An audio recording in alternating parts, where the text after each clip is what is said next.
J'étais l'impératrice de toutes les Russies, la plus grande que le pays ait jamais connue. Et pourtant, je devais uniquement être le ventre duquel naîtrait le futur empereur. Mais ils m'ont sous-estimé. D'ailleurs, je me débrouillais mieux que les hommes au jeu du pouvoir. Hein? Les hommes? Eh oui, j'ai entendu toutes les rumeurs que le portaient sur mon compte. Il paraît qu'avec de nombreux amants, j'aurais commis des choses inavouables. La vérité? Seule moi la connais.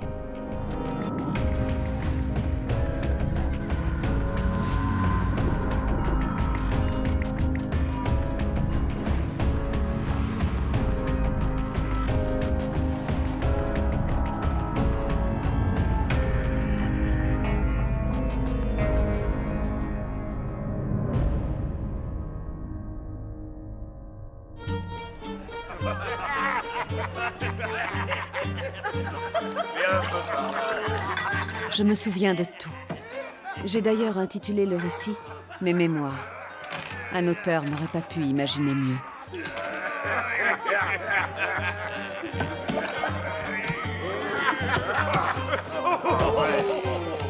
Ma mère était d'ascendance noble. Vous n'y songez pas, il est hors de question d'entrer là. Il n'y a rien d'autre à Deverst. À vous de choisir maintenant. Le froid, la faim et les loups, ou un bon repas chaud chez les paysans. Tiens, fais mieux. La partie n'est pas terminée.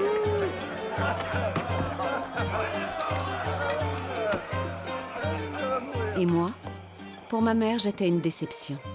Elle ne me trouvait pas assez jolie et surtout, je n'étais pas un garçon. Et pourtant, c'est moi qui ai été choisie et qui allait nous entraîner sur une nouvelle voie déterminante pour nos existences. C'est un comble, je vous assure que c'est vraiment un comble de voir ça. Ce n'est pas un endroit assez digne pour recevoir la future épouse du grand-duc de Russie. Si vous claironnez encore plus fort la destination de ce voyage, vous n'irez sûrement pas loin. Voilà pourquoi je vous demande un peu de tenue. Toi, tiens, avale ça, jeune fille. Ça te réchauffera un peu. C'est bon, tu verras. Le temps, Yvonne!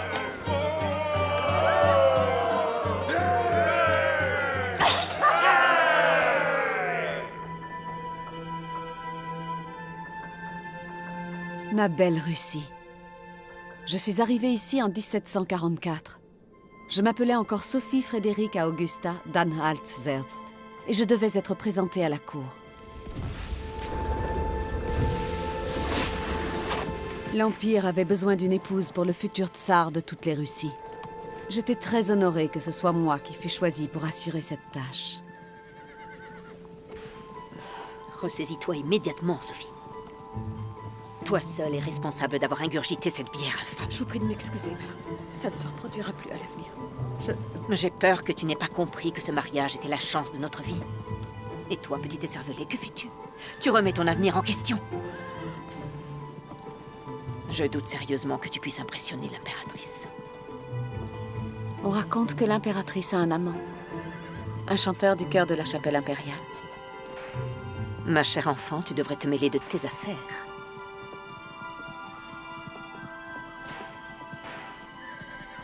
Nous allons commencer par nous occuper de ton futur époux, Sophie.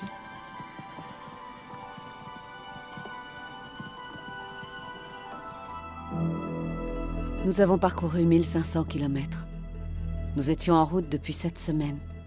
Ce n'était rien comparé à l'immensité du territoire russe.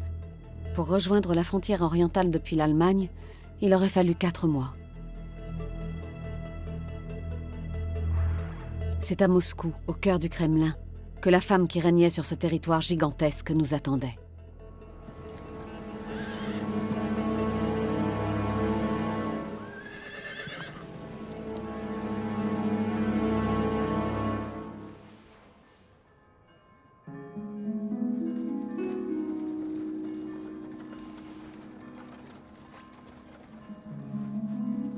Sophie, arrête de gigoter, s'il te plaît.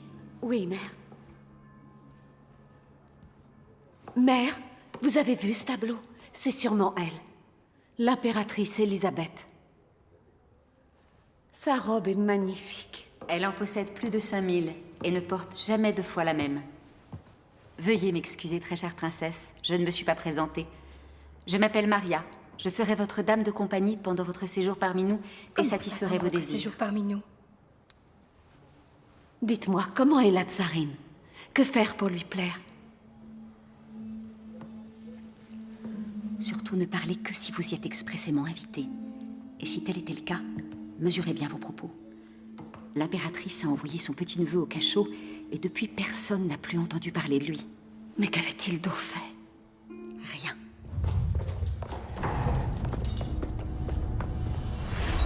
Jamais un monarque ne sera tranquille sur le trône tant qu'il y aura de possibles usurpateurs en vie. La tsarine a fait jeter son enfant au cachot. Ne parlez pas si fort. Il n'y a pas un seul endroit au sein de ce palais où vous pourrez parler librement. Les passages secrets courent un peu partout et les murs sont très minces. N'oubliez jamais que l'on peut vous entendre où que vous vous trouviez. Et que la personne à qui vous confierez vos secrets peut vous trahir.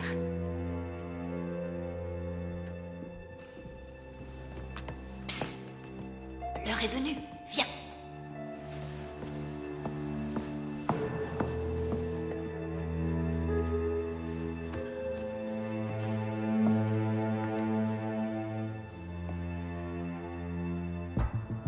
J'ai l'honneur d'annoncer à Sa Majesté impériale Elisabeth Petrovna l'arrivée de la princesse Sophie Frédérica Augusta d'Anhalt-Zerbst ainsi que de sa mère, la princesse Jeanne-Elisabeth de Holstein-Gottorp.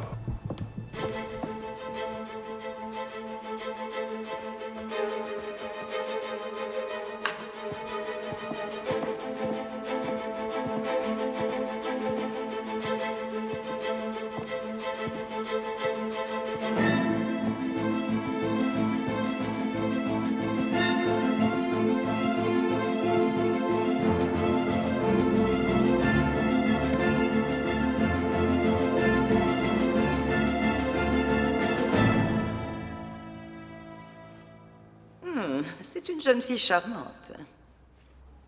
Charmante. Et qu'en pensez-vous, Alexei Grigorievitch? Elle n'est pas vraiment aussi belle que votre majesté. Il n'y a pas de comparaison possible. Quel charmeur. De toute façon, ce n'est pas ça qui est le plus à craindre. On m'a dit que vous étiez une jeune fille particulièrement éveillée. Oui. Non. Je n'en sais rien. Nous verrons tout ça plus tard. Ah.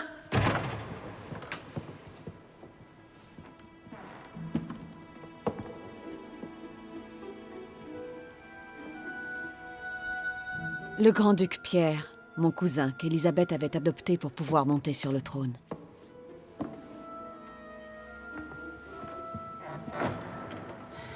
Allez, dépêche-toi un peu. L'homme avec lequel je devrais partager dorénavant la table, le lit, et un jour peut-être la couronne. Nous devrions nous retirer afin d'accorder à ces enfants un moment de tranquillité.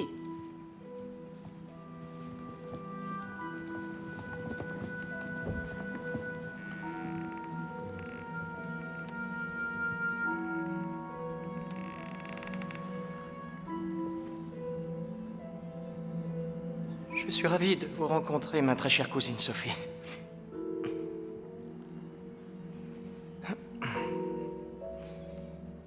Nous touchons au but de cette visite.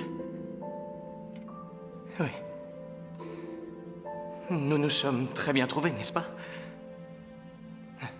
Les jalons venaient d'être posés. Il n'y avait plus d'autre issue.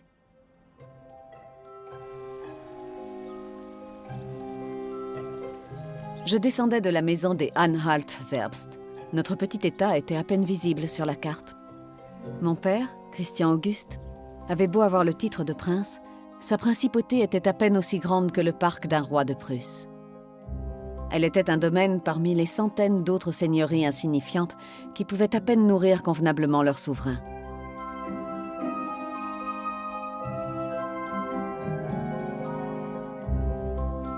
Ma mère, en revanche, était née dans la famille Holstein-Gottorp.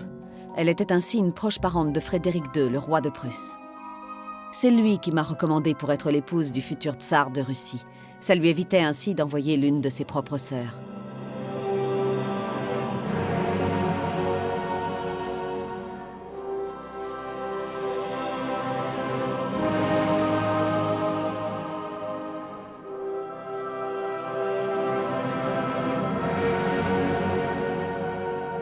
Une épouse insignifiante ne pose pas de problème majeur.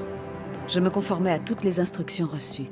J'abandonnais le culte protestant pour me convertir à la religion orthodoxe. Quand Pierre et moi nous nous sommes présentés devant l'autel, je ne portais déjà plus le prénom que mes parents m'avaient donné. Mon Dieu. Mon enfant. Et pour éviter qu'il y ait le moindre malentendu, très chère cousine, faites vos bagages et repartez aussitôt chez vous.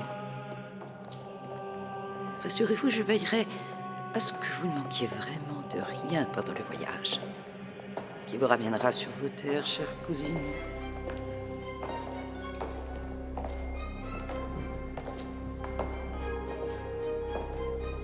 Dès cet instant, je me sentis livrée à moi-même, ainsi qu'à mon époux. Oh, doux Jésus, combien de temps cela va encore durer, Sophie? Oh, pardon. Catherine. Catherine. C'est l'impératrice qui avait choisi ce prénom. Pour moi, celui-ci ou un autre n'avait aucune importance. J'étais décidée à laisser le passé derrière moi. Au nom du Père, du Fils et du Saint-Esprit, ainsi soit-il. Je ne peux pas me l'expliquer, mais dès le premier jour, la Russie était devenue mon pays. C'est là que je passerais ma vie. Et c'est à moi qu'il revenait de faire en sorte que cette vie me rende heureuse. Je m'appelle Catherine. Minia Saoud Katarina. Je sais que je suis Catherine. C'est trop facile. Allez, demande-moi autre chose, s'il te plaît. Vous me voyez ravie de faire votre connaissance. Ja rade de streće s vami. Comment va votre chère épouse? Kak djela, mužina? Kak djela, mužina?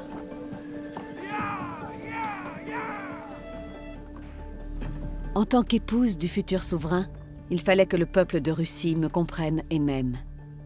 Mais ce pays était-il facile à aimer? Je n'avais jamais vu une misère de cette ampleur là où je vivais avant. Qui étaient ces hommes qui devaient vivre dans ces conditions? Pour moi, la Russie était comme un livre, et il me tardait de pouvoir en lire les premières pages. Pour mon époux, elle était comparable à un boulet. En quoi ai-je mérité ça? Pierre de Holstein descendait également d'une lignée de princes allemands. Il n'avait jamais ambitionné de monter sur le trône de Russie. Par un concours de circonstances dynastiques, il devint le candidat idéal. Pierre adorait tout ce qui était prussien. L'aimais-je? Cette question était hors de propos. Au début, j'espérais que nous pourrions trouver un arrangement, en quelque sorte.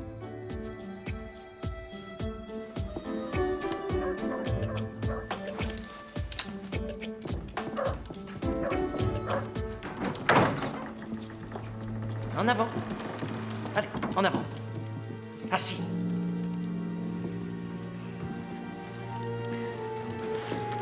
Roi Charles, viens ici. Viens là.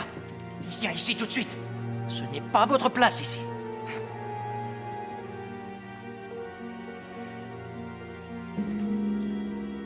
J'espère que votre journée a été bonne, Grande Duchesse.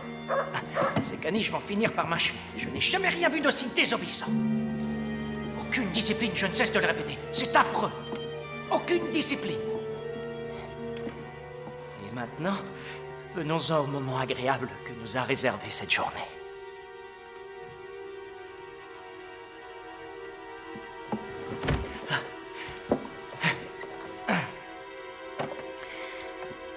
Aujourd'hui, ma très chère Catherine, nous allons enfin disputer la bataille décisive.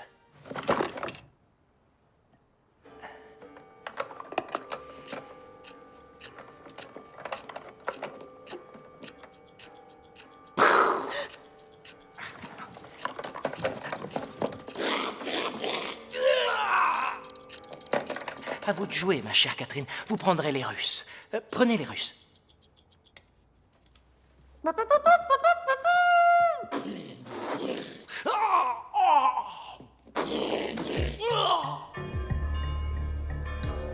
Après une année, les demandes étaient encore courtoises. Impatientes, après 4 ans. Et après 8 ans, il était clair que quelque chose n'allait pas. Bien. Alors, Disons que d'après mes informations... Non. Pourtant, elle dort près de lui. Oui, c'est le cas. Il nous faut parfois prendre personnellement les choses en main. J'aimerais que tu te débrouilles pour régler la situation.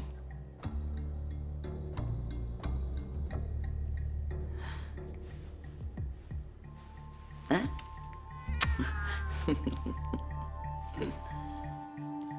Tant que je n'accomplissais pas la sacro-sainte tâche qui m'était destinée, à savoir la maternité, les journées me paraissaient interminables. Et que diriez-vous de ce modèle-là? Oh non, pas encore une robe verte. Ma mission consistait à être belle, bavarder et recevoir du monde.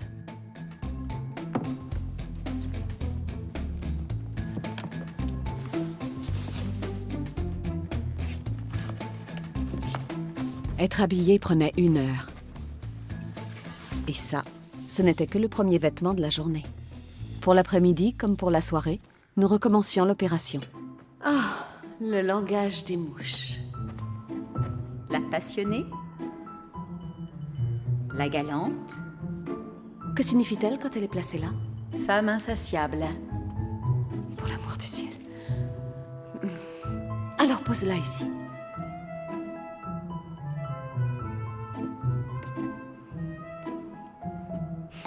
Au suivant de ces messieurs.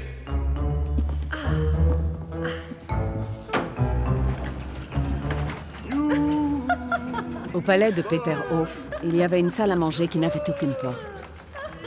On y accédait uniquement par un monte-charge. Mais ce n'était pas tout. Même les plats apparaissaient comme par magie. Oui, c'était amusant. Mais cela ne suffisait pas à me combler. Je m'évadais dans mes lectures. Au début, je lisais des romans. Je les dévorais les uns après les autres jusqu'à ce que je finisse par les trouver ennuyeux.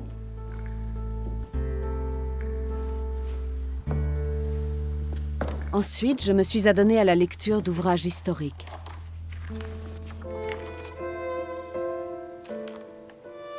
Il est bon de vivre dans l'oppression. Elle agit comme un ressort tendu. Il a raison, ce bon monsieur de Montesquieu. Oui, il a absolument raison. S'occuper l'esprit procurait davantage de plaisir que de discuter maquillage ou d'évoquer les potins de la cour.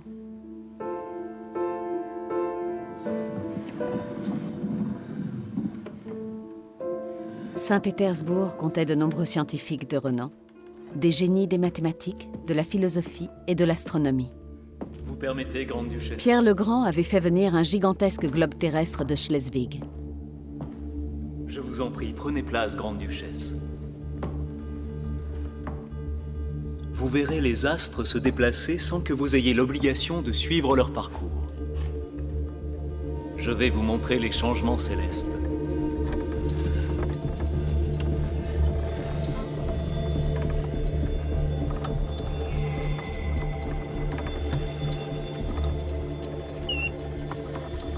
C'est très intéressant, cher professeur. Mais je préférerais de beaucoup ordonner le mouvement.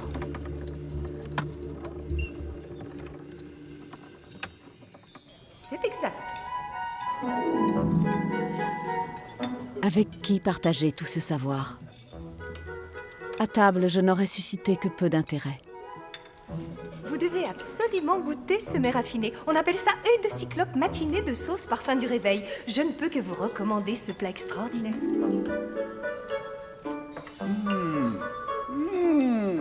C'est le paradis sur Terre. C'est absolument divin. La sauce est si parfumée. C'est une spécialité qui nous vient d'Ukraine. Un véritable ravissement pour les palais délicats. Ma douce amie, j'aimerais faire découvrir à votre palais extraordinairement sensible un autre mets délicat. C'est probablement français au goût. Cela proviendrait directement de... Paris? Ah, vous avez presque trouvé. C'est de Strasbourg que nous est arrivé ce délicieux et si rare pâté.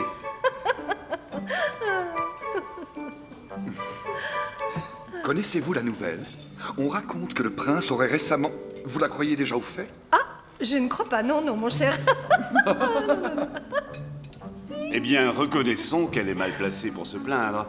Rappelez-vous à l'automne passé, quand elle a eu cette aventure avec ce diplomate du royaume de Suède. Il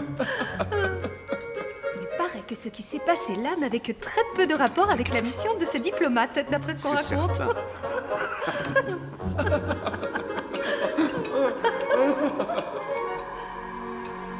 Ils avaient tous manifestement d'autres plaisirs.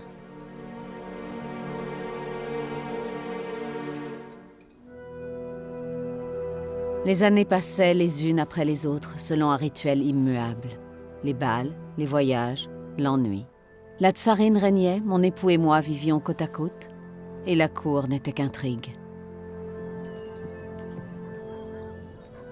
La suite de Pierre, que l'on appelait la jeune cour, se déplaçait souvent. Elle partait en villégiature ou organisait des parties de chasse. En 1752, quelque chose de surprenant se produisit. Où n'attendais-je donc que cela?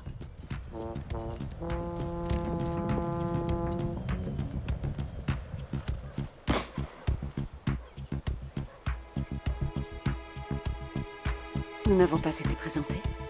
Sergueï Saltykov. Je suis votre humble serviteur, Grande Duchesse. Sergueï Andreïevitch. La réputation des Saltykov n'est plus à faire auprès de la cour. Je peux vous assurer que mes ancêtres ont tous fidèlement servi le tsar depuis des siècles. Et c'est avec plaisir que je me tiendrai à votre disposition.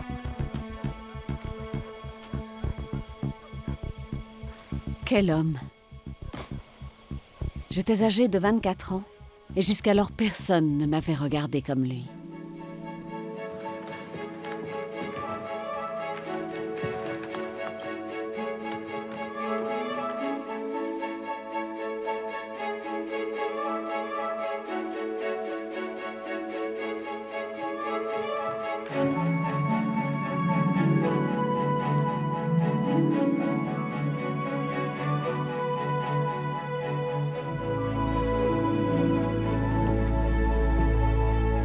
C'était donc ça l'objet de toutes les rumeurs que l'on chuchotait jour après jour à la cour.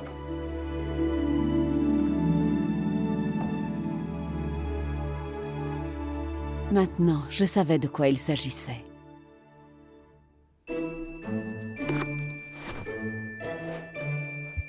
Les conséquences ne tardèrent pas à se faire sentir.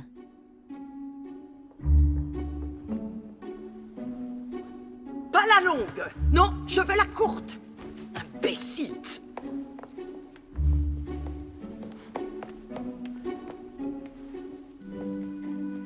Alors, ma chère amie, qu'est-ce qui t'amène?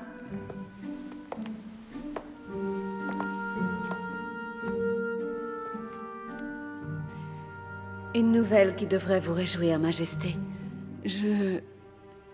J'attends le futur héritier du trône, madame. L'héritier du trône, c'est bien ça? Oui.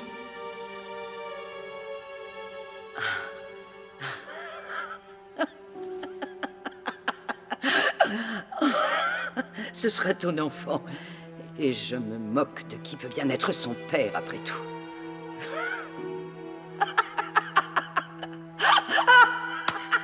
Retire-toi. Maria! Fais venir Sergueï au palais. Mère miraculeuse du roi de bonté, très pure et bénie, Marie, Mère de Dieu, répand la grâce de... Vous m'avez fait demander. Mission accomplie, mon cher.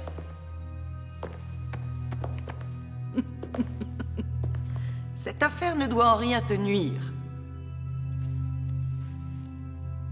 Si vous avez besoin de mes services, je serai là. Je n'ai découvert tout cela que bien plus tard.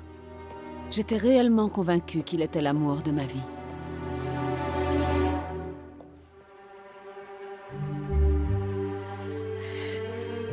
Je fus prise de douleur le 21 septembre 1754. Je sens l'odeur d'une délicieuse tasse de thé.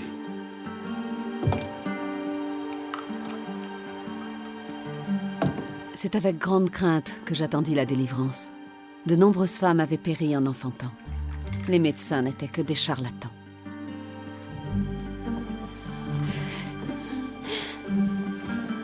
La sage-femme avait commencé par faire venir l'impératrice.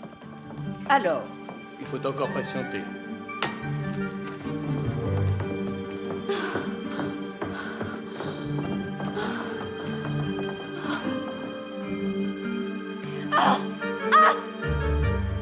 Je crois que cette fois, ça y est.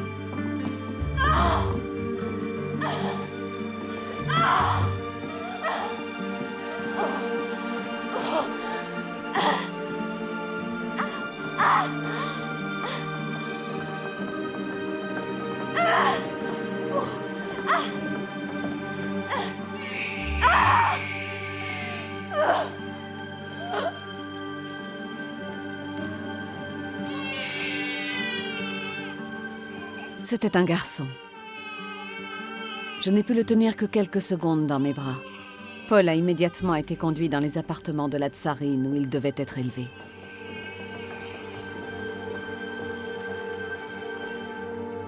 D'autres que moi décideraient de son avenir. Je me promettais alors que moi seul déciderais dorénavant du mien.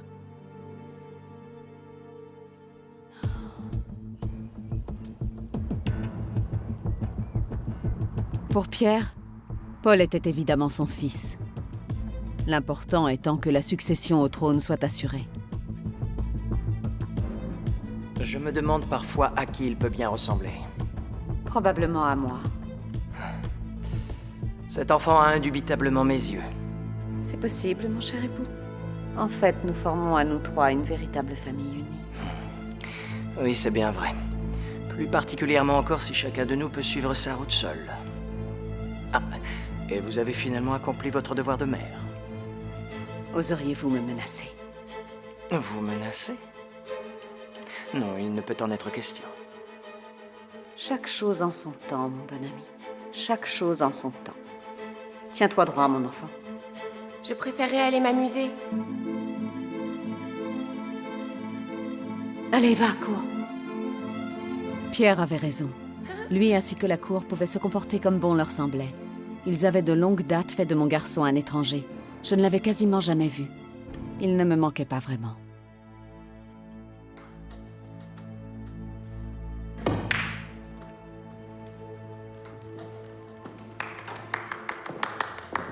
À vous de jouer. Sergueï se retrouva rapidement en mission à l'étranger où il enchaîna une aventure après l'autre.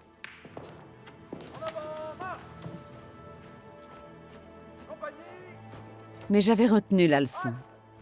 Et mon cœur, je ne l'ai offert à quelqu'un que bien plus tard. Maria, qui est ce soldat? Mes faveurs, nombreux sont ceux qui en ont bénéficié.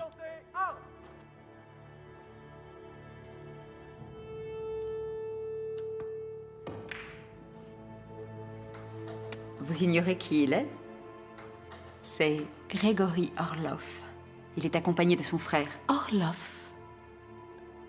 Faites-le monter. Ah, et quel motif dois-je lui donner pour le faire monter ici? Je le lui annoncerai moi-même. Grigory n'avait peur de rien. Pas d'une liaison avec moi, ni de quoi que ce soit d'autre. Et je décidais que l'on pouvait aussi se servir utilement des hommes. Il suffisait seulement de leur dire où et comment. Messieurs, nous reprenons. Y a-t-il encore quelqu'un à qui je dois montrer comment il faut vraiment jouer? Bien là, il ne faut pas précipiter les choses. Grigory Orlov était un amant remarquable. Et moi aussi, je savais désormais assez précisément ce que je voulais.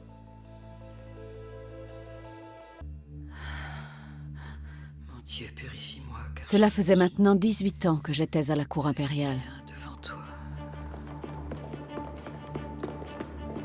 La tsarine a souvent été très malade, et chaque fois, elle guérissait.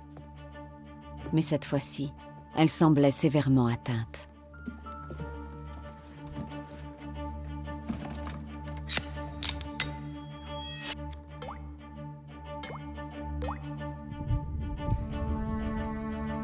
La fin approche.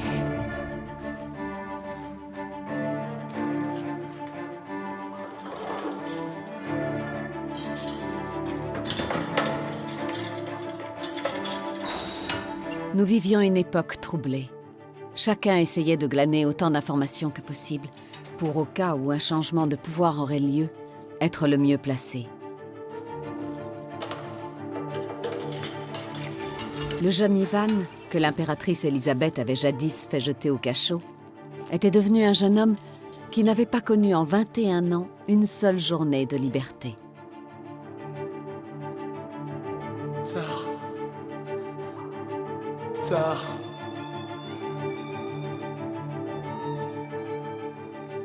Est-ce qu'il sait qui il est? Non. Il ne sait dire que ce mot.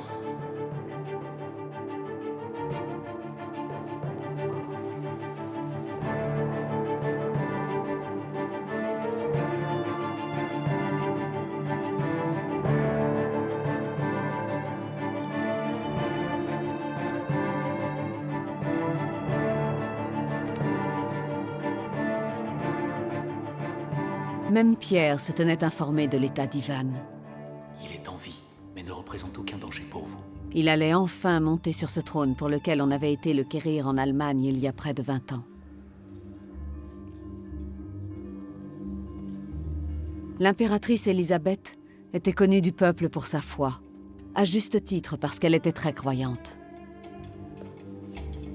Pierre ne s'était jamais vraiment fait à la foi orthodoxe. Mais en Russie, le clergé était un des rouages essentiels du pouvoir. Je savais qu'il ne fallait pas irriter ses membres.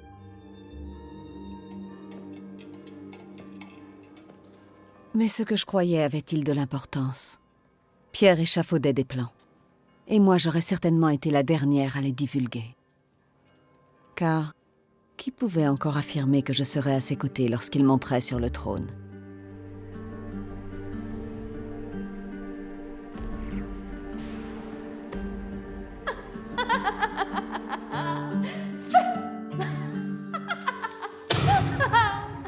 Il veut vous voir.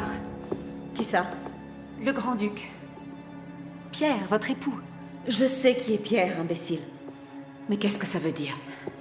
Il demande sans cesse à être tenu informé de l'état dans lequel se trouve Ivan. Et on le voit très souvent en compagnie de sa maîtresse. Une personne impossible répondant au nom de... Elisabeth Vorontsova, je le sais. Ne pense surtout pas être la seule qui puisse m'apporter des nouvelles, ma chère Maria. J'ai bien retenu la leçon. Elle aime visiblement jouer avec ses soldats de plomb.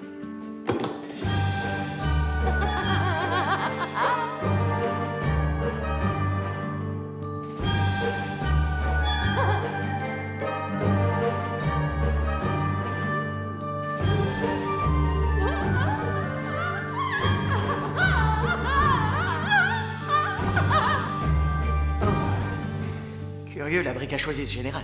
Bien. Il faut que tu vois ceci.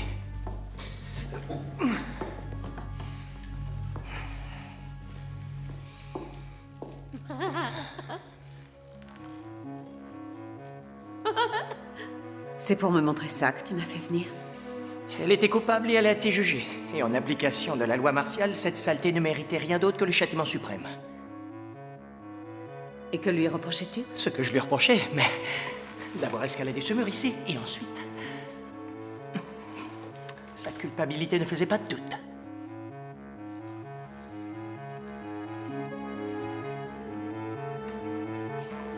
C'est comme ça que sera punie toute personne qui osera s'opposer aux ordres du futur empereur de Russie.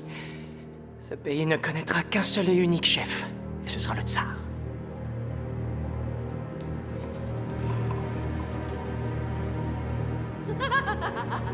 Ou la tsarine.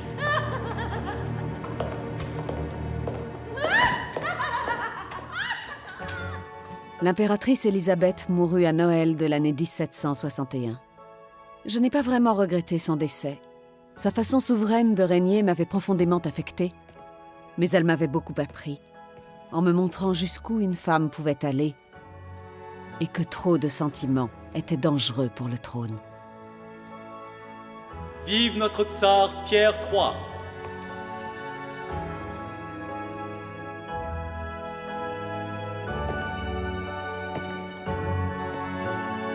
Mon époux régnait désormais sur le plus grand empire d'Europe, et ce, avec tout le pouvoir que lui conférait ce rang.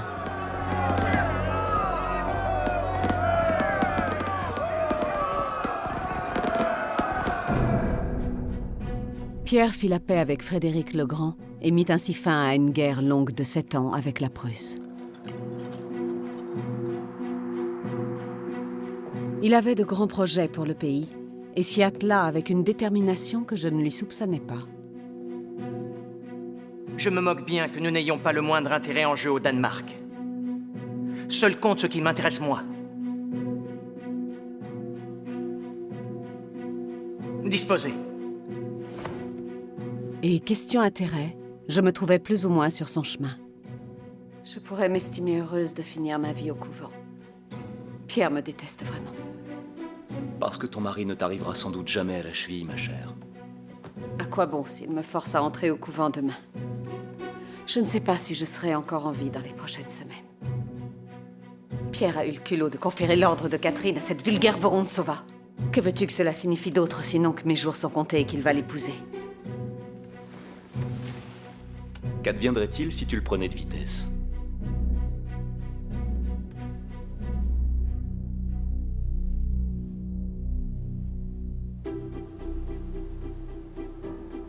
C'était l'époque des Nuits Blanches de cette année 1762.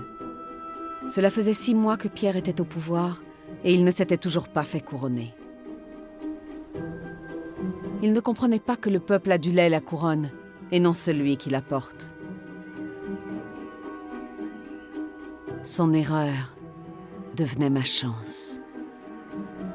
Je supportais les Romanov depuis 18 longues années et maintenant, il voulait se débarrasser de moi comme d'une vieille chemise dévorée par les mythes. Le moment d'agir était venu. Si j'avais bien appris une chose pendant toutes ces années, c'est qu'il faut des alliés solides si l'on veut atteindre son but. Grigory Orlov et ses frères arrangeaient les choses pour moi au sein de l'armée. Vous avez de nouvelles instructions? Un petit appui par-ci, une petite somme par-là, et le nombre de mes sympathisants grossissait. Il accepte. Bien. L'Église attendait de moi que je la protège des menaces qui planaient sur elle. Qu'avais-je à perdre? Si je n'entreprenais rien, je n'existerais plus. Mais si j'agissais...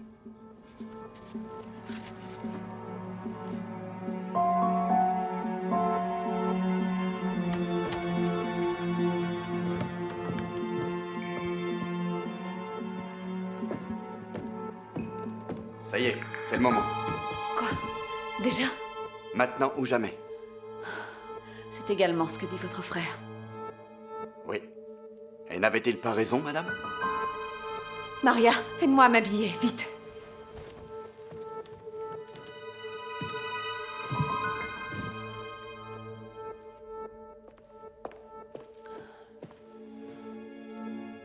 Ma chère Maria, je m'apprête à prendre le trône de Russie par la force. Et je ne peux décemment pas le faire, vêtue ainsi. Procure-moi un uniforme de la garde. Vite! Pierre s'était retiré dans sa résidence préférée de Peterhof. Il y célébrait la fête des Saint-Pierre et Paul. Il n'avait pas la moindre idée de ce que je fomentais contre lui.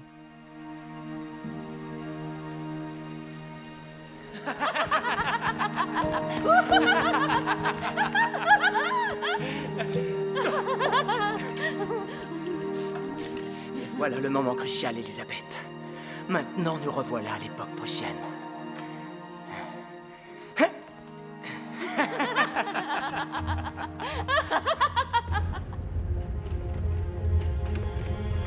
Compagnie, préparez-vous à vous mettre en route! Faites place à son Altesse! Aux premières lueurs de l'aube, nous arrivâmes à la garnison Ismaïlovski, devant les tours de Saint-Pétersbourg. Faites place! Écartez-vous!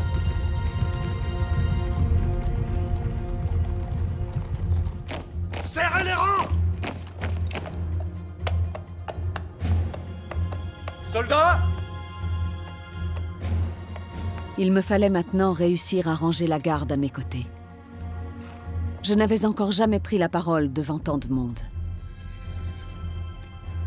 L'heure est venue de protéger notre pays d'un grand danger qui le menace.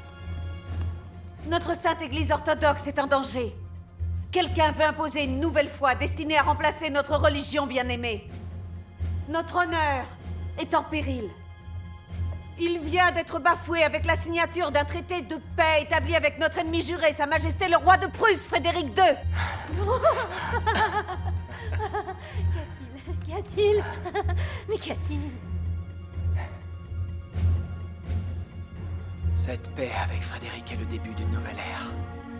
Notre pays court le risque d'être soumis. Oui, il risque d'être sacrifié. Pour le Danemark, mieux vaut envoyer les soldats. J'enverrai l'armée chez eux. C'est de votre bravoure que va dépendre le sort de la patrie. Et c'est de votre fidélité que va dépendre mon pouvoir.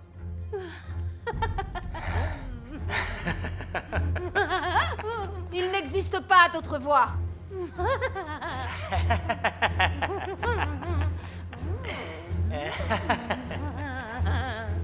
Toi, ma chère, Vorontsova, tu seras bientôt. Je me vois dans l'obligation, par la grâce de Dieu, de devoir répondre à la volonté de tous nos fidèles sujets, et ainsi de monter sur le trône. Toi, tu seras faite impératrice de toutes les Russes.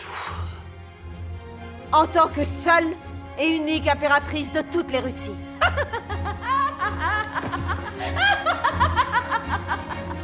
De toutes les Russies.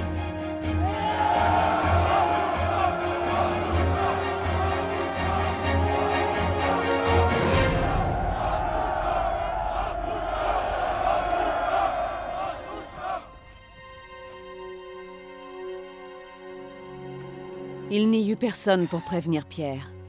Personne pour lui dire comment éviter la catastrophe qui s'annonçait. Ses fidèles partisans s'enfuirent lorsqu'ils apprirent mon action à Saint-Pétersbourg.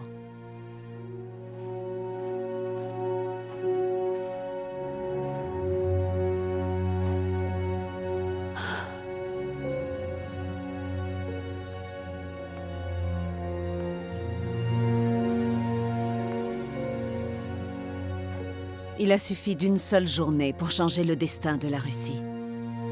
J'avais vraiment réussi. Moi, Sophie de Anhalt-Zerbst, j'avais dominé les grands Romanov.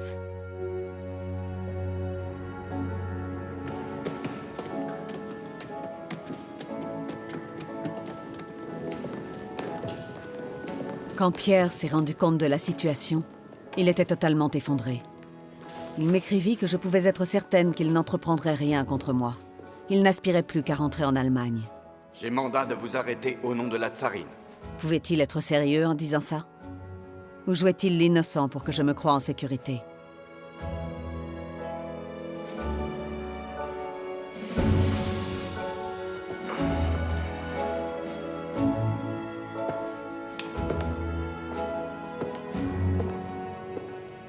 Tant que Pierre était en vie, il représentait une menace pour moi.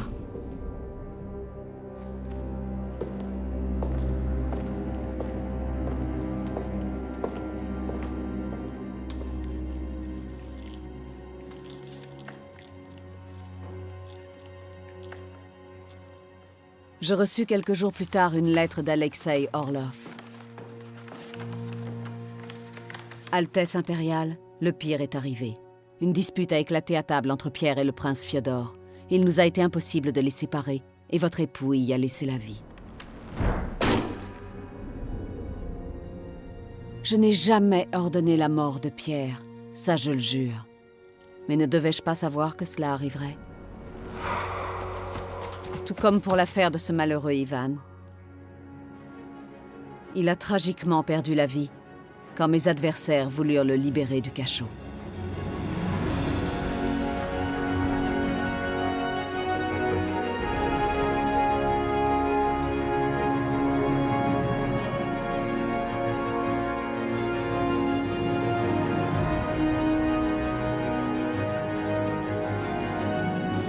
Je ne me suis jamais arrêtée à ces rêveries. Le 23 septembre 1762, j'ai été couronnée impératrice à Moscou. Nombreux étaient ceux qui pensaient que j'allais simplement assurer la régence de mon fils. Il était désormais hors de question que je joue le rôle de potiche. Non, c'était mon trône, et c'était ma couronne.